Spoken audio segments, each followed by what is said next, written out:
Bueno, es cierto que quizás a la mayoría de vosotros os suene, porque allí además Capital Radio está contribuyendo y apoyando a las jornadas STIC, esas grandes jornadas encuentro de la comunidad de ciberseguridad que tienen lugar normalmente a finales de año y que, si no me equivoco, este va a celebrar su 16ª edición. Bueno, pues todos siempre ponemos el foco en esas jornadas STIC. Sin embargo, desde el Centro Criptológico Nacional se hacen permanentemente muchas acciones, pues yo creo que con un espíritu similar, ¿no? Intercambiar conocimiento, analizar cuál es la situación y sobre todo pues dar incluso formación. En este formato de los encuentros CCN que tuvieron lugar la pasada semana y que ha habido pues yo creo que diferentes especialidades que me encantaría que nuestro invitado hoy compartiese con todos nosotros.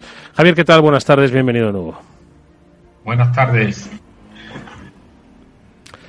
Javier, cuéntanos un poco, porque yo les estaba poniendo a los oyentes en la pista sobre las jornadas STIC, pero los encuentros CCN son igualmente una cita obligada, ¿no? En la que además, bueno, pues desarrolláis temas, por supuesto, que refrescan esa actualidad, ese conocimiento, ese trabajo que se desarrolla, ¿no? Como puede ser el Esquema Nacional de Seguridad, como puede ser la red de SOCs, pero hay otros tantos que entiendo que nos ponen sobre la tecnología de futuro, ¿no? Cuéntame qué tal han ido estos y un poco el leitmotiv que os han llevado a hacer esta edición. Bueno, pues buenas tardes. La verdad que lo que se ha hecho este año, por primera vez, teníamos unas jornadas muy dirigidas a nuestra comunidad y muy focalizadas en los distintos campos de prevención, detección y respuesta del CCN, y lo que hemos hecho ha sido aglutinarlas todas en unos encuentros que los hemos organizado en la Fábrica Nacional de Moneda y Timbre, ¿no? Siempre llevábamos ya más de 4 años impulsando la implantación del NS, y esos encuentros del NS pues han sido el primer día de las jornadas, muy centradas en la reciente publicación el 4 de mayo del Real Decreto 311/2022 que publica el nuevo Esquema Nacional de Seguridad, que tiene muchos cambios importantes respecto al NS 2010 y a su modificación de 2015, ¿no? Luego teníamos unas jornadas que quizás sean las más antiguas, que son las de nuestros sistemas de alerta temprana, nuestras jornadas SAT. Esta es una jornada que llevaríamos como unos 12 años celebrándolas solo para los organismos que tenían acceso a las tecnologías de detección, a nuestros sistemas de alerta. Y bueno, pues el segundo día, en la primera parte de la mañana, estuvimos hablando pues de las problemáticas que nos enfrentamos los que tienen sistemas de alerta temprana de Internet o de control industrial, o otras herramientas de detección que consumen los organismos, como pueden ser microclaudias. Y sobre todo hablamos muchísimo de ciberinteligencia y de las nuevas funcionalidades de Reyes. Y en la segunda parte de la mañana pues le dimos continuidad al evento que hicimos en octubre para impulsar y para explicar mejor en qué consiste la Red Nacional de SOCs y cómo vamos a implantar lo que llamamos el modelo federado. Y ya finalmente a estas jornadas le hemos añadido una parte de investigación que son los encuentros sobre tecnologías cuánticas. Y ahí estuvimos disfrutando, para el que sea matemático, de una aproximación importante tanto de la parte de tecnologías cuánticas y de la parte de los algoritmos postcuánticos y otra serie de retos que, bueno, las distintas empresas y investigadores pusieron sobre el tapete. Javier, no quiero empezar por el final, ¿no? Pero entiendo que el terreno de lo cuántico, no sé si me atrevo a decir que es el que va a definir, pues un poco el escenario de la ciberseguridad de un futuro próximo o a medio plazo, ¿no? Y entiendo que va a cambiar ese escenario, ¿no? Bueno, sí, lo que vamos a tener va a ser la necesidad de implantar algoritmos postcuánticos en todas nuestras herramientas de ciberseguridad. Eso va a ser un hecho, aunque todavía lo vemos a un plazo de mínimo 10 o más años. Con lo cual sí que es verdad que es un reto importante, es un reto que tenemos que empezar a trabajar sobre él. Ya estamos haciendo muchos desarrollos sobre tecnologías postcuánticas, pero muchas veces los errores de implementación son los que le llevan al atacante a llegar a manipular o acceder a parte de las claves y a parte de las cifras. Entonces siempre nosotros decimos que está bien, que estas aproximaciones matemáticas y tecnológicas son correctas, pero tenemos siempre que revisar cualquier tipo de implementación. Pablo. Hola, Javier. Oye, muchas gracias por acompañarnos, un programa más, y la verdad es que daros la enhorabuena por estas jornadas. Yo pude estar presente en ellas un día viendo un poco las charlas. La verdad es que la calidad de los ponentes, la calidad de las charlas es brutal, y el esfuerzo que hacéis, yo creo, en traer a todos estos ponentes para compartir distintas opiniones y visiones, la verdad es que es maravilloso.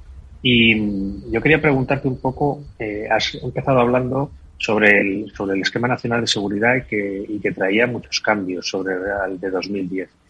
¿Cuáles de estos cambios destacarías o cuáles crees que son los cambios más importantes cara a la protección o a la mejora del nivel de la seguridad?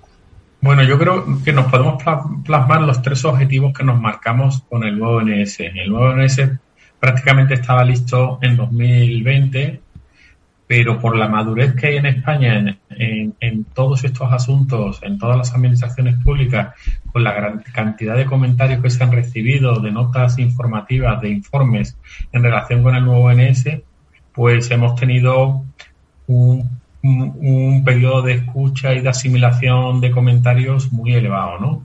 Los 3 objetivos que nos marcamos fue, de entrada, alinear el NS con el nuevo marco legal y estratégico. No estaba alineada con la NIS 1.0, no estaba alineada completamente con la nueva regulación de protección de datos de la Unión Europea.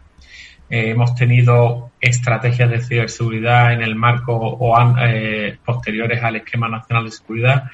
Es decir, que hemos tenido mucha legislación nacional e internacional que ha afectado en cierta medida pues un poco las bases de este esquema nacional de seguridad. El segundo objetivo que nos marcamos fue la posibilidad de ajustar los requisitos. Hasta ahora el esquema nacional de seguridad era muy monolítico y le aplicábamos café tanto a grandes organismos muy potentes como a pequeños ayuntamientos o organismos muy sectoriales que necesitaban otra cosa, ¿no? Entonces esto lo hemos aterrizado con lo que llamamos perfiles de cumplimiento. Ya tenemos perfil de cumplimiento de universidades, de entidades locales pequeñas y medianas. Iremos a perfiles de cumplimiento para las consejerías de las comunidades autónomas y tendremos también perfiles de cumplimiento en el ámbito tecnológico, como puede ser, por ejemplo, para los servicios en nube. Y finalmente, el tercer objetivo era pues un poco volver a revisar a la luz de los ataques que hemos vivido estos últimos años, de las nuevas tendencias de las amenazas, pues un poco los principios básicos. Antes teníamos 5, ahora tenemos 6. Los requisitos mínimos, seguimos teniendo 15, pero hemos tocado algunos de ellos y los hemos renombrado. Y las medidas de seguridad, antes teníamos 75, ahora tenemos 73. Pero creo sinceramente que este esquema nacional de seguridad nuevo es bastante más exigente y los saltos entre básica, media y alta son menores. Mónica. Hola, buenas tardes, Javier, y muchas gracias por estar de nuevo con nosotros y acercarnos todo esto que es muy importante también para todos los usuarios y los ciudadanos. Y como decías, pues este nuevo esquema nacional de seguridad se ha hecho pues de alguna forma también más práctico, ¿no? Que pueda ser abordado por todas las entidades que decías, con esos perfiles de cumplimiento. Por ejemplo, las entidades locales, ¿no? Que hasta ahora a lo mejor algunas los tenían un poco más complicado por sus características concretas. Y en este sentido, ¿cómo ves el nuevo enfoque del esquema y cómo va a mejorar también la ciberseguridad de la administración y de estas entidades? Bueno, yo creo que el nuevo esquema, con esta aproximación que estuvo explicando Pablo y luego Miguel Ángel Lubián sobre lo que llamamos microcens o la certificación de entidades pequeñas, yo creo que va a ser un impulso a que estos ayuntamientos pequeños, que le costaba muchísimo obtener una certificación del Esquema Nacional de Seguridad, pues se lo facilitemos bastante. Estamos ya trabajando en las herramientas de soporte del Esquema Nacional de Seguridad, sobre todo en la herramienta INES, que es el Informe Nacional del Estado de Seguridad, pero que ayuda mucho a los organismos a determinar las medidas y a valorar un poquito lo que mejoran las medidas de seguridad que vayan implantando y su madurez en el cumplimiento del NS, y que a través de la otra herramienta que les acompaña también, que es la herramienta Amparo, pues facilitar el trabajo de los auditores para hacer el proceso de certificación mucho más rápido y mucho más barato. Tenemos ya un amplio espectro de empresas que certifican el NS, de empresas acreditadas en esta certificación, y ahora tenemos que hacerles llegar la demanda de los organismos. Vamos a trabajar muchísimo y esperemos que los números a final de este año y en los años sucesivos pues nos digan que realmente un debe que teníamos en el NS de 2010, que era que los organismos públicos no se certificaban, pues resolvamos este aspecto. El Esquema Nacional de Seguridad, sin lugar a dudas, ¿no? Es la guía a la que se acogen los organismos institucionales de nuestro país, pero hay otro aspecto que también entiendo que es igual de variable, pero debido a las circunstancias externas, que es la jornada del SAT, del Sistema de Alerta Temprana, precisamente para detectar posibles amenazas antes de que se produzcan los incidentes. Entiendo que no sé si ha habido un rediseño de esas amenazas por esos tiempos que antes hablábamos, Javier, ¿no? Esas nuevas situaciones del tablero geoestratégico, si las amenazas siguen siendo las mismas, por otro lado, ¿no? Pese a lo sensible que está ahora mismo el planeta. Un poco, ¿qué análisis harías de este sistema de alerta temprana? Bueno, en grandes números las amenazas siguen siendo las mismas, es decir, tenemos el fenómeno del ciberespionaje, el fenómeno del cibercrimen, de la ciberguerra, del hacktivismo. Hay algunos que van bajando a lo largo de los años y otros que van subiendo peligrosamente, pero lo que sí que ha cambiado mucho ha sido la manera de industrializar y de hacer lo que antes eran unos ataques muy manuales por parte de ciertos operadores a unos ataques industrializados. Entonces, eso ha hecho que tengamos que adaptar nuestras defensas, ¿eh? Hasta ahora, pues prácticamente protegíamos con las sondas, pero le hemos tenido que dotar a estas sondas de mucha inteligencia artificial y de un juego de reglas mucho más rico de los que teníamos antes. De tal manera que seamos capaces de detectar las conexiones a los servidores de mando y control que hacen los atacantes. Por ejemplo, cuando tenemos un ataque de ransomware, simplemente con esos tráficos, con lo cual tenemos que tener un conjunto de reglas muy vivas, desplegadas muy rápidas y también con un tiempo de vida muy corto, ¿eh? La otra cosa que hemos hecho fundamental también hasta la pandemia, pues el compromiso de credenciales era una cosa anecdótica, pero después de la pandemia las credenciales comprometidas se han convertido en una amenaza real que puede llevar al traste pues toda la ciberseguridad y por supuesto toda la red de una organización. Entonces este último año y medio hemos automatizado mucho esta notificación de credenciales comprometidas que vemos tanto a través de servicios comerciales que adquirimos para todas las administraciones públicas como a través de nuestros equipos de análisis en dark web. Con lo cual estamos intentando pues parar al atacante antes de que entre en las redes. Luego con los sistemas de alerta los intentamos parar mediante cuando está haciendo el movimiento lateral a través de la red.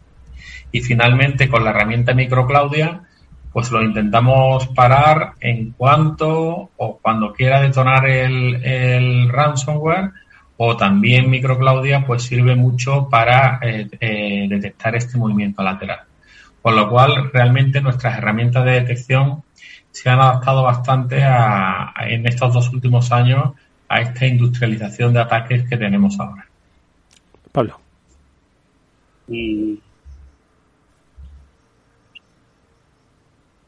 Me encanta siempre. Perdona, Pablo. Repite la pregunta porque no te hemos oído muy bien. No me habéis oído. Ahora te mejor. escuchamos.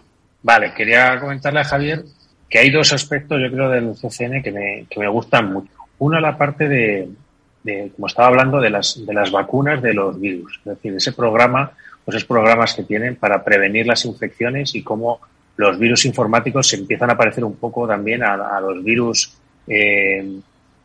biológicos que sufrimos y cómo esas vacunas previenen muchas veces la infección de los equipos. Y por otra parte, le quería preguntar también a Javier un poco por ese proyecto de la Red Nacional de SOCs. Si nos puede contar un poquito cómo engancha precisamente esa parte de alerta, de monitorización, de avisar cuando está infectado, etcétera, etcétera.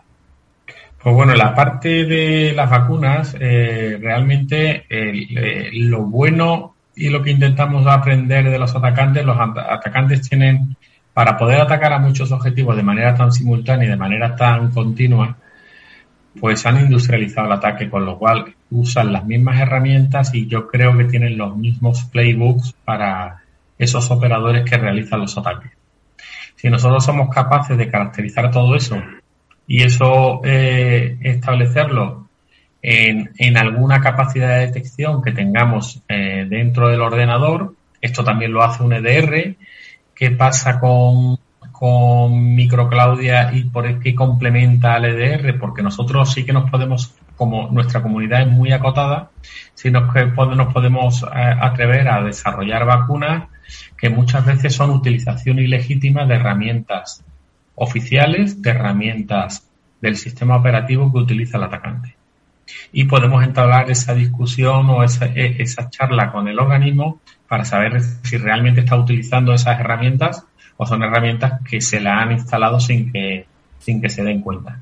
Con lo cual, creo que es una herramienta muy interesante, muy complementaria con respecto a las otras y además que bebe de todo el intercambio de incidentes que tenemos ahora mismo. De hecho, por ejemplo, las últimas 6 vacunas han venido de Costa Rica, del incidente sufrido por los organismos públicos de Costa Rica. Y que este intercambio, que tiene que ser un intercambio fluido y altruista, es el que queremos conseguir en la Red Nacional de SOCs. Hasta ahora teníamos el grupo de CSIR.es. Este grupo, si bien es un grupo donde estamos todos y para una alerta de emergencia nacional funciona bastante bien, es un grupo que, por desgracia, o para nuestro gusto, no comparte todo lo que quisiéramos. Entonces, el paso o el siguiente nivel de calidad es crear esta red y establecer SOCs que comparten mucho y SOCs que, por distintas circunstancias, no comparten todo lo que nos gustaría, ¿no?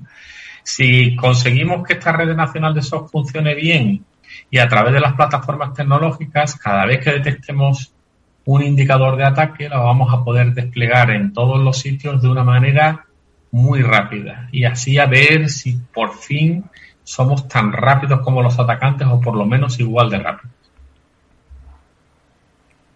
Mónica. Hay otro aspecto muy interesante, volviendo al esquema nacional de seguridad, Javier, que, bueno, hemos hablado y muchas veces y cada vez más de esos problemas, ataques que suceden en la cadena de suministro, ¿no? O que derivan de proveedores. Y en este sentido, pues las empresas que provean a partir de ahora soluciones o servicios a entidades públicas también van a estar obligadas a certificarse y a cumplir con este esquema. ¿Cuáles son, digamos, esas características que tienen que cumplir? ¿Qué niveles de seguridad se les va a exigir para esto? Y si crees que va a revertir o que va a reducir esos efectos de, ataques de la cadena de suministro que se producen cada vez más.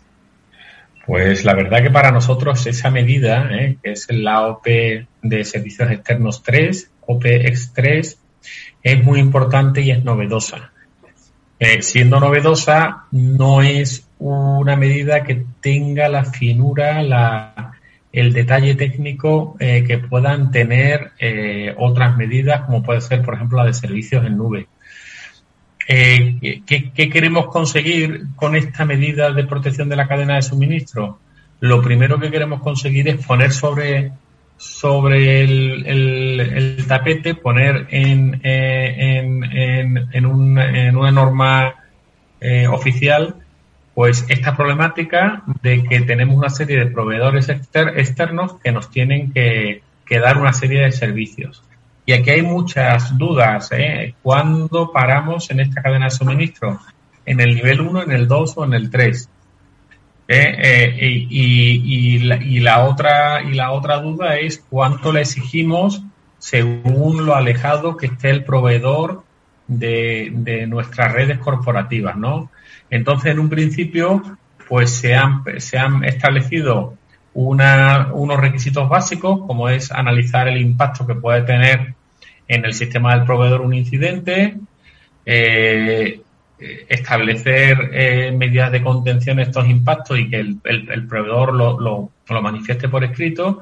Y luego tenemos una serie de refuerzos que son, pues, que tenga planes de contingencia, que tenga sistemas de gestión de seguridad y que tenga, en el caso de proveedores de software, pues una relación detallada de todos los componentes software. Esto fue una idea que no teníamos recogida en el Esquema Nacional de Seguridad y que en la orden ejecutiva del presidente Biden, tras el ataque a la empresa Colonial y que forzó a todas las administraciones públicas americanas pues a implantar ciberseguridad, pues esta medida de ciberseguridad de registrar un poquito todos los componentes de software y que en algún momento estuvieran declarados, pues lo vimos súper interesante y la hemos recogido en esta medida. En fin, yo creo que esta medida va a requerir una instrucción técnica de seguridad o algunas guías CCNSTIC de acompañamiento, pero ya está escrita en un documento oficial. Oye, una última cosa, Javier, si no me equivoco, participaste de manera activa, no solo en la propia organización como responsable del Departamento de Ciberseguridad que eres del Centro Criptológico Nacional, sino también dando una charla, un poco del aspecto que ya por otro lado nos has comentado, ¿no? Pues estas circunstancias en las que ahora mismo nos desenvolvemos, pero que no parecen haber afectado especialmente. Estamos hablando, por ejemplo, de la guerra de Rusia, la guerra híbrida de la que hablábamos, ¿no? Un poco, pues no ha cambiado mucho el escenario, ¿no? Decías. Bueno, al final de la primera jornada sí que estuve dando unas charlas sobre todo era la situación a cómo tenemos que afrontar las administraciones públicas, pero también las empresas privadas, porque el gobierno requirió cuáles eran las medidas de activación que teníamos prácticamente los distintos sectores, pues el gobierno, pues como os decía, requería esta información y bueno, lo que hemos hecho es establecer un conjunto de medidas de seguridad que en su nivel 1 es prácticamente está todo recogido en el Esquema Nacional de Seguridad, pero que en los niveles superiores pues requieren unos ajustes o unas configuraciones más exigentes para los distintos sistemas que tienen las organizaciones, ¿no? Para nosotros no nos pareció esta aproximación según niveles de alerta una aproximación muy interesante. La seguimos depurando. Por ahora no es un documento público, es un documento que tiene un carácter oficial, pero que puede ser posteriormente utilizada como línea base para otras cosas. El asunto es que lo que sí que es importante y que destacamos aquí, que simplemente estableciendo este documento y haciendo los ejercicios necesarios podemos entrenar a las administraciones públicas en activar un poco el nivel de sensibilidad ante ciberataques por parte de Administración General del Estado, entidades locales, comunidades autónomas, universidades o sector público institucional.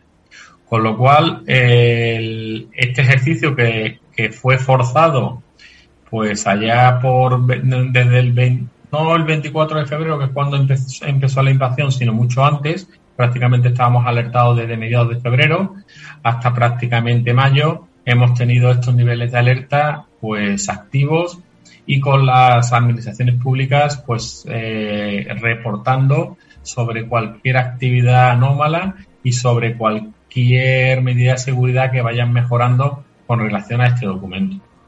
Yo estoy seguro, Javier, que muchas personas que nos están escuchando y que trabajan en instituciones, en universidades, lo han percibido porque estoy seguro de que les salió la alerta en sus correos, cosas que no ocurrían hasta entonces, y se extremó la sensibilidad, y yo creo que ha sido pues un acierto, ¿no?, de alguna forma, hacer ver a las personas pues que los cambios que se producen, las alteraciones que se producen en este caso en el panorama geoestratégico nos afectan por muy lejos que pueda parecer que está una guerra. Y yo creo que estas acciones de concienciación y de prevención, obviamente, yo creo que aumentan y mucho esa cultura de ciberseguridad tan necesaria y que hemos reivindicado en este programa, y que así seguiremos haciéndolo. Bueno, pues no nos queda nada más que daros la enhorabuena nuevamente por ese encuentro, por esos encuentros CCN, por esas temáticas de actualización, de conocimiento y de compartir, como decimos, pues esas reflexiones y esos análisis.